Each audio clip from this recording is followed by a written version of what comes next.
Olá, nesse diálogo franco com o ex-prefeito Bernardo Ortiz, que aliás, diálogo com ele é sempre franco, que é a característica dele, eu queria retomar, prefeito, lhe perguntando o seguinte: e o autódromo de Taubaté, que na sua época foi anunciado, agora disseram que era uma história mal contada, etc., que não veio. O que aconteceu?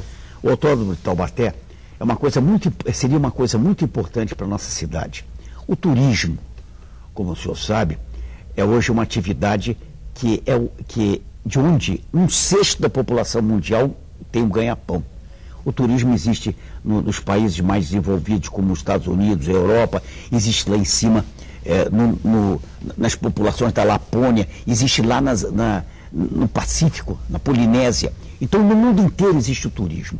Só não pode existir turismo em Taubaté, porque um prefeito retrógrado, que não tem nenhum compromisso com a comunidade, inventou que autódromo é um sonho. Pois muito bem.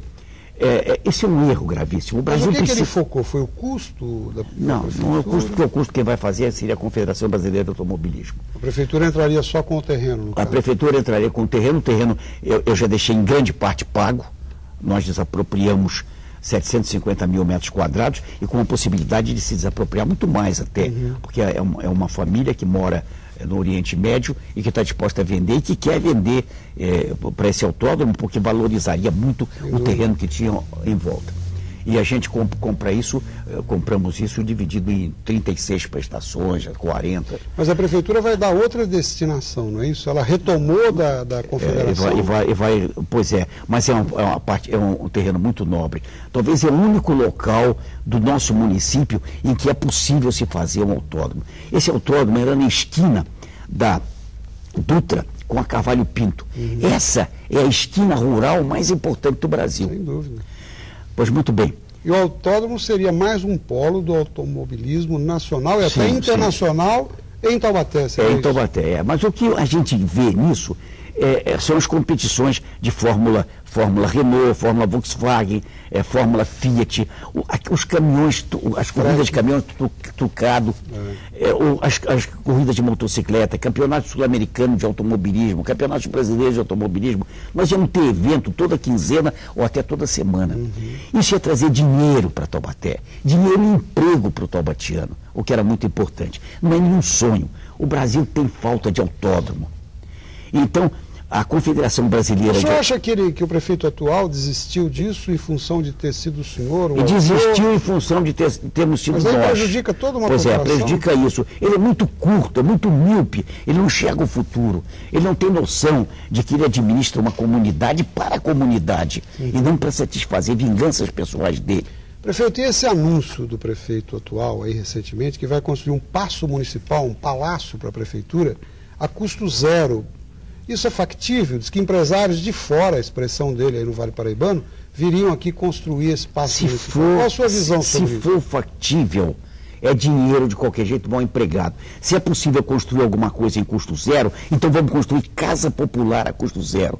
Existe ainda muita gente em Taubaté que precisa de casa. Vamos construir a custo zero. Vamos construir mais unidades de saúde a custo zero. Então vamos trabalhar para a comunidade.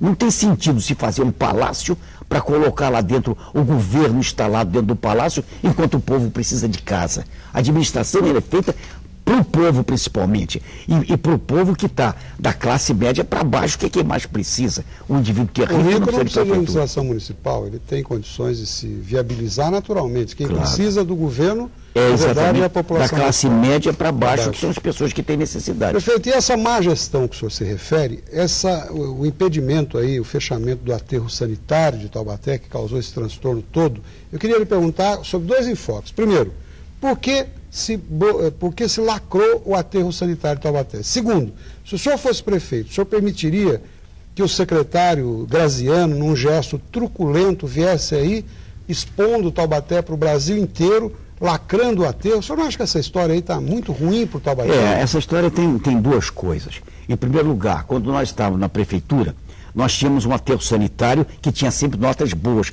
porque a CETESB ela dá nota ao aterro, 8, 9, nós tínhamos sempre nota 9, 9,5. Então o nosso aterro estava cuidado e havia uma empresa... Pindamonhangaba com 10, Aparecida, se não me engano, com 10, agora Tibetá. problema era Taubaté. Mas o nosso sempre teve nota boa no nosso tempo. Nós chegamos a ter 10 também. Acontece que nós tínhamos uma firma que fazia toda a análise do solo, toda a análise do nível freático. Ele demitiu essa firma, tirou de lá.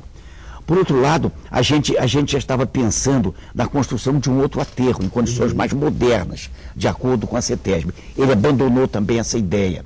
Então, evidentemente, que o aterro sanitário deixou de ser cuidado, ficou em condições péssimas. Foi lacrado. Mas lacrado. Se fizesse essa fantasia que fizeram aí, esse factoide criado aí pelo secretário, acho que o senhor não permitiria. Não, o secretário foi de uma violência incrível. Ele foi de uma truculência sem limite. Porque ele tirou de uma cidade de 300 mil habitantes um autódromo. Tirou o aterro sanitário, que era uma coisa fundamental para a vida da cidade. Quem tirou o autódromo foi o prefeito, pior ainda, né? Mas o que... Esse secretário, sendo do seu partido, do PSDB, eu acho que a cidade realmente não merecia, até porque continua tendo a liderança aqui do seu filho, a sua própria. Pois é. Realmente bastante delicada essa coisa. Isso no meu tempo não teria acontecido, porque nós não teríamos deixado que as condições chegassem àquele ponto. Nós estaríamos continuando a trabalhar de acordo com a CETESB para manter o aterro sanitário em condições boas e, num determinado momento, iniciada a construção de um aterro sanitário. Inclusive, nas nossas gestões, nós chegamos a ampliar o aterro sanitário comprando uma área vizinha. Agora, isso foi abandonado. Foi abandonado por uma incapacidade total. Então, em última análise, má gestão que o senhor classifica. Má gestão aqui e truculência de lá, né?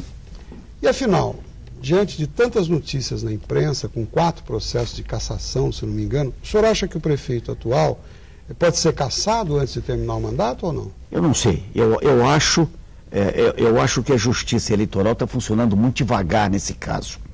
Mas acho também uma coisa, que o Ministério Público, ele está negligenciando uma atividade que ele devia ter. Porque sinais exteriores de riqueza não são verificados.